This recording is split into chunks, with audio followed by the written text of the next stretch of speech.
Hello friends, today I am discuss BSc third year paper first inorganic chemistry. Inorganic chemistry में जो topic है आज का वो है निकल टेट्रा कार्बोनिल। तो निकल टेट्रा कार्बोनिल में जो आज पहला पार्ट है निकल टेट्रा कार्बोनिल का, उसमें हम देखेंगे कि निकल टेट्रा कार्बोनिल को किस तरह हम बनाते हैं और इसके भौतिक गुण क्या हैं या फिजिकल प्रॉपर्टीज क्या होती हैं। तो शुरुआत यहाँ पर करेंगे निकल टेट्रा कार्बोनिल के बनाने की विधियां।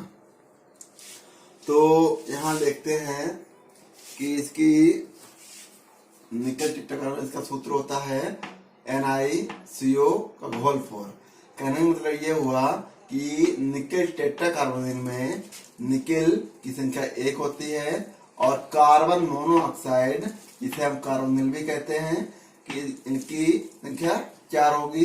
तो यहाँ पर जो कार्बन मोनोऑक्साइड इसे कहें या फिर कार्बोनिल कहें, तो निकल टेट्रा कार्बोनिल में NiCO का होल 4 होता है। अब देखेंगे निकल टेट्रा कार्बोनिल निर्माण की विधियां।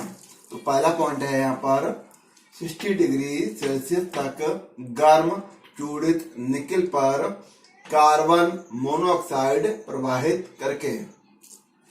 कहने का मतलब ये हुआ कि जो हमारा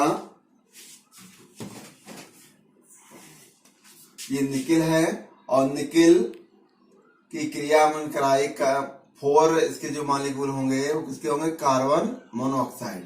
तो nickel react with carbon monoxide to product जो बनाएगा और NiCO का होल 4 निकल टेट्रा कार्बोनिल। तो ये है कार्बन मोनोऑक्साइड, कार्बन मोनोऑक्साइड, और ये निकल टेट्रा कार्बोनिल। तो जो इसकी पहली विधि है उसमें हम 60 डिग्री सेल्सियस तक गर्म चूड़ित निकल पर कार्बन मोनोऑक्साइड जी प्रवाहित करेंगे तो हमें निकल टेट्रा कार्बोनिल यहाँ पर प्राप्त होता है। अब हम देखेंगे निर्माण की दूसरी विधि। ये जो दूसरी विधि है यहाँ पर, तो इसको देखेंगे निकल साइनाइड या निकल सल्फाइड के क्षारीय निलंबन में कार्बन मोनोऑक्साइड प्रवाहित करके। कहने का मतलब ये हुआ कि निकल साइनाइड लें या निकल सल्फाइड लें, तो इसके क्षारीय निलंबन में हम क्या करेंगे, कार्बन मोनोऑक्साइड की जब क्रिया प्रवाहित कराते हैं तो हमें यहाँ पर निकल टेट्रा कार्बोनिल प्राप्त होता है। तो यहाँ पर ये जो है निकल साइनाइड, तो इसके 4 मॉलिक्यूल के साथ हमने कार्बन मोनोऑक्साइड की क्रिया कराई तो हमें यहाँ पर क्या प्राप्त हुआ, निकल टेट्रा कार्बोनिल।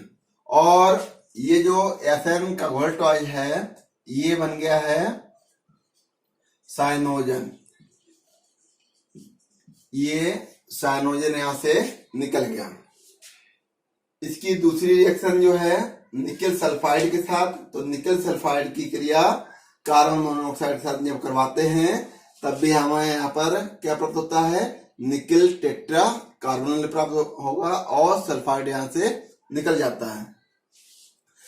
तो ये पहली विधि थी जिसमें हमने तब भी यहाँ पर निकल टेट्रा कार्बोनिल बना, और सेकंड में निकल साइनाइड और निकल सल्फाइड के साथ जब क्रिया कराते हैं कार्बन मोनोऑक्साइड की तो हमें यहाँ पर निकल टेट्रा कार्बोनिल हमें प्राप्त होता है। अब देखते हैं निर्माण की तीसरी विधि, जो निकल सेकेंड फेनिल थायो।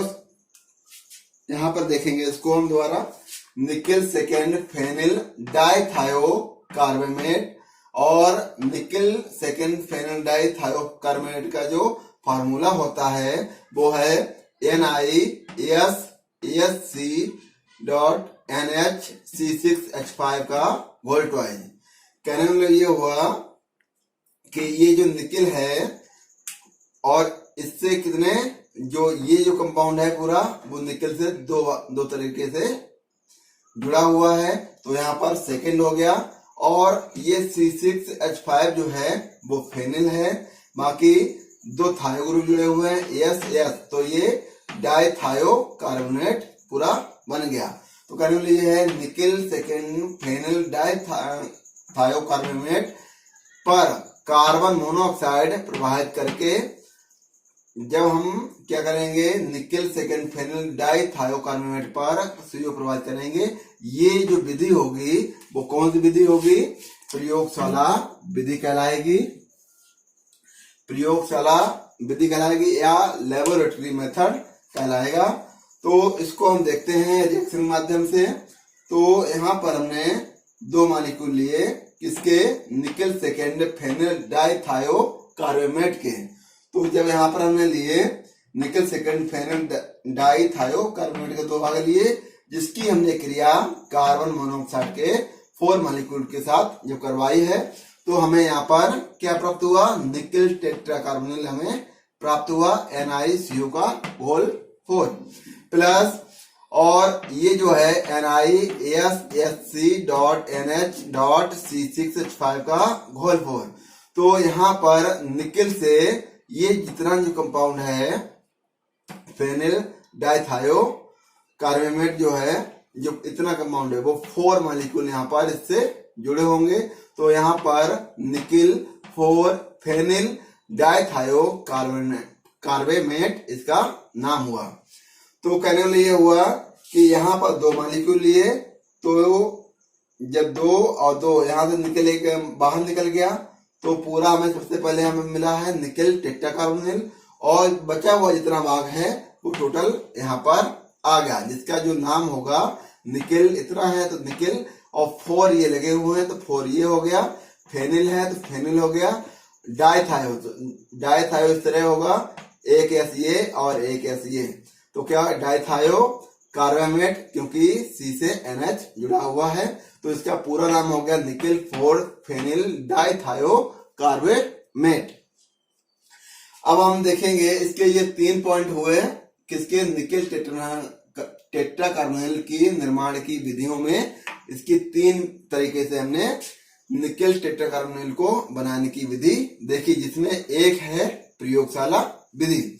अब हम देखेंगे यहाँ पर भौतिक गुण। तो भौतिक गुण में हम देखेंगे पॉइंट नंबर 1, यह है रंगहीन द्रव है।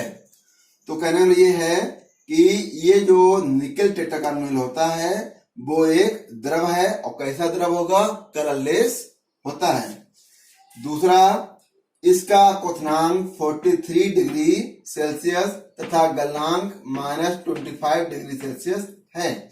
तो कहने वाला ये हुआ कि जितना जो निकिल टेट्राकार्बोनिल है उसका बॉइलिंग पॉइंट होता है 43 डिग्री सेल्सियस तथा मेल्टिंग पॉइंट होता है -25 डिग्री सेल्सियस।